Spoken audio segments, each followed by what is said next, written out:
Hi.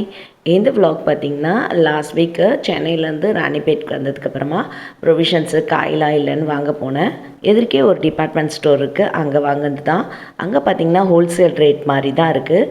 கவரில் என்ன போட்டிருக்கோ அந்த ரேட்டை விட 10 ரூபா கம்மியாக தான் இருக்குது. எல்லா பொருளும் ரீசனபிளாக இருக்குது. நிறைய வாங்குறது இருந்தால் அங்கே போய் முதல்ல நிறைய வாங்கிடுவேன்.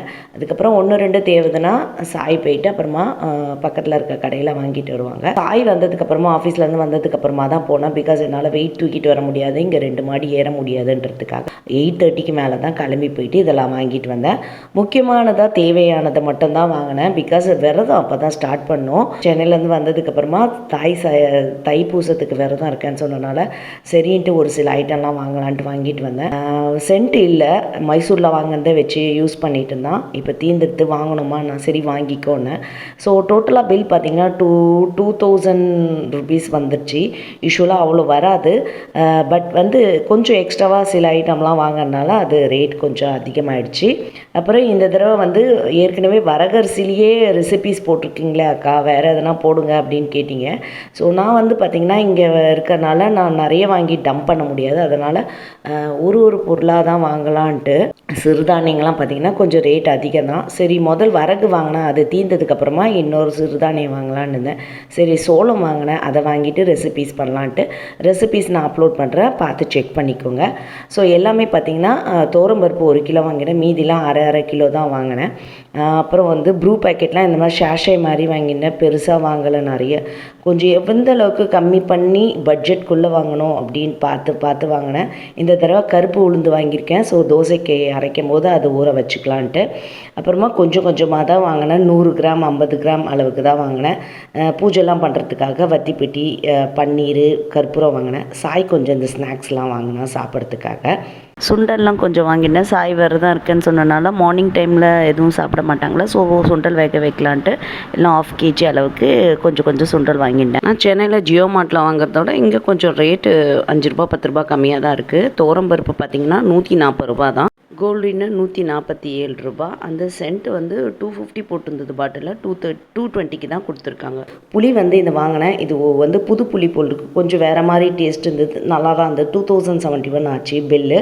ஸோ ஓரளவுக்கு ஹோல்சேல் ரேட் மாதிரி தான் இருக்குது இந்த கடையில். ஸோ அங்கேயே தான் நான் பர்ச்சேஸ் பண்ணிக்கிறேன்.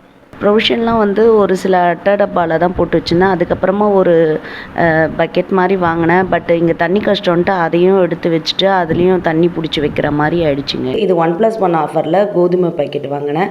ஒன்று மட்டும் கட் பண்ணி கொட்டிட்டேன், ஒன்று பிரிக்காமல் அப்படியே வச்சுட்டேன். அதுக்கப்புறம் வேர்க்கடலை கூட பார்த்திங்கன்னா நல்லா சீப்பாக இருந்தது. ஸோ வறுக்காத பச்சை வேர்க்கடலை வாங்கிட்டேன். 1 டைம் அவனுக்கு வேக வச்சு கொடுப்பேன், 1 டைம் வறுத்து கொடுக்கலான்ட்டு அதை வாங்கி சட்னி அரைக்கும் போது தான் யூஸ் பண்ணிக்கலான்ட்டு. ஆஸ் யூஷுவல் உப்பும் மஞ்சத்தூளும் வாங்கிட்டேன். வாங்கி சாமியாண்ட தான் எப்போவுமே வச்சுருவேன். வேணும் போது எடுத்து கட் பண்ணி மஞ்சத்தூள் மட்டும் கட் பண்ணி கொட்டிப்பேன், உப்பு கொட்டிட்டு மீதி அங்கேயே பேலன்ஸு சாமியாண்டியே வச்சுருவேன். இந்த டப்பாலாம் தான் சென்னையிலேருந்து கொண்டு வந்தேன். கொஞ்சம் பழைய டப்பா தான், ஆல்ரெடி யூஸ் பண்ண டப்பா தான். நம்ம வந்து ஷிஃப்ட் பண்ணிகிட்டே இருக்கனால என்னால் நிறைய டம்ப் பண்ண முடியல. ட்ரெயின்லேயே தான் நான் கொண்டு வந்துட்டுருக்கேன்.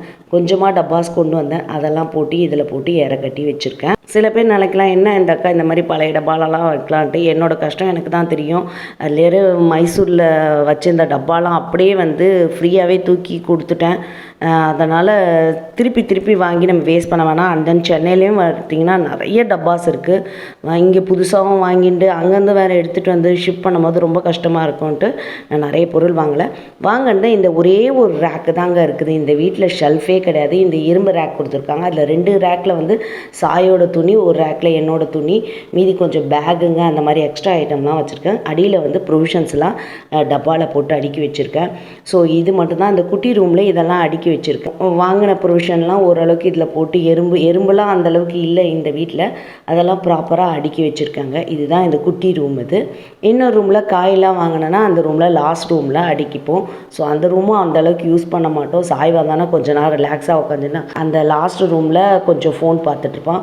மற்றபடி நான் இங்கே கிச்சனில் இந்த மேடையிலேயே சமைச்சிட்டு அப்படியே பக்கத்துலேயே இங்கே உட்காந்துட்டு சாப்பிட்டுட்டு அந்த இடத்துலையே தான் நான் படுத்துப்பேன்.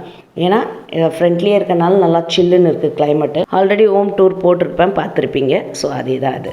இதே மாதிரி இன்ட்ரெஸ்டிங்கான இன்னொரு vlogல மீட் பண்ணலாம். பாய். தேங்க்யூ. திஸ் இஸ் பவுனி from MGV lifestyle and kitchen.